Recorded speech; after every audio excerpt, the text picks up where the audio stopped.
আসসালামু আলাইকুম ওয়া রাহমাতুল্লাহি ওয়া বারাকাতুহু। ইন্নাল হামদালিল্লাহি ওয়াহদা ওয়াস সালাতু আসসালামু আলা মান লা নাবিয়্যা বা'দা আম্মা বা'দ। সম্মানিত উপস্থিতি, আদর্শ অভিভাবকের আজকে বড়ই অভাব। আমরা আদর্শ অভিভাবক হতে পারবো কিভাবে? এক নাম্বার বিষয় হচ্ছে নিয়াতকে ইখলাসপূর্ণ করতে হবে, খাঁটি করতে হবে। সম্মানিত উপস্থিতি, আমরা তো অভিভাবক সেজে আছি প্রত্যেকেই, কিন্তু আদর্শ অভিভাবকের বড়ই অভাব।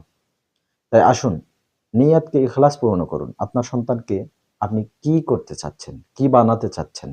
আপনি আপনার সন্তানের কর্মজীবনটাই শুধু সফল দেখতে চাচ্ছেন, নাকি আপনার সন্তানের ইহজগৎ অর্থাৎ ইহকাল সে সফল হোক এটা চাচ্ছেন, নাকি আপনি আপনার সন্তানের ইহকাল এবং পরকাল উভয়টাই কল্যাণজনক চাচ্ছেন? কোনটা?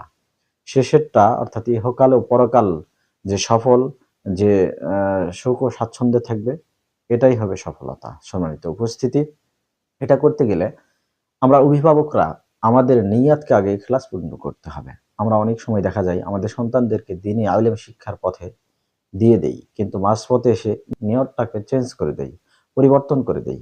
বলি যে এই শুধু মাদ্রাসায় পড়লে, এই শুধু কোরআন হাদিস পড়লে তুমি রুজি রুটি পাবে না, অথচ রুজি রুটি আসমানে বণ্টিত হয়। আমরা আমাদের সন্তানদেরকে বলতে পারি যে তুমি রিজিকের টেনশন করবে না, কেননা এটা জমিনে নির্ধারিত হয় না, এটা আসমানে হয়।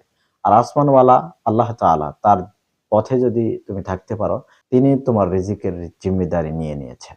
সুবহানাল্লাহ। সম্মানিত উপস্থিতি, আমরা আমাদের সন্তানদেরকে বলতে পারি, তুমি খাবার গ্রহণ করবে, কারণ তুমি এই খাবার খেয়ে শরীরটাকে শক্ত করে মজবুত করে গড়ে তুলবে আল্লাহর ইবাদতের জন্য।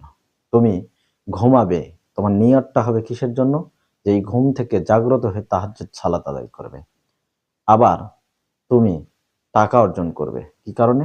যে এই টাকা দিয়ে তোমার পরিবার পরিজনকে স্বাচ্ছন্দ্যে চালাবে, যাতে পরিবারে কোনো বিঘ্নতা সৃষ্টি না হয়, এতে ইবাদতের ঘাটতি যেন না হয়। তোমার পরিবার সুখ স্বাচ্ছন্দ্যে থাকবে আর তুমি ইবাদতে সময় কাটাবে। সম্মানিত উপস্থিতি, আসুন নিয়াতকে ইখলাসপূর্ণ করি। আমরা আমাদের সন্তানদেরকে মানুষের মতো মানুষ করার জন্য, মানুষের মতো মানুষ করার লক্ষ্যে আল্লাহ তাআলা আমাদেরকে আদর্শ অভিভাবক হওয়ার তৌফিক দান করুন। আমিন। ওয়া আখিরু দাওয়ানা আনিল হামদুলিল্লাহি রাব্বিল আলামিন। আসসালামু আলাইকুম ওয়া রাহমাতুল্লাহি ওয়া বারাকাতুহু।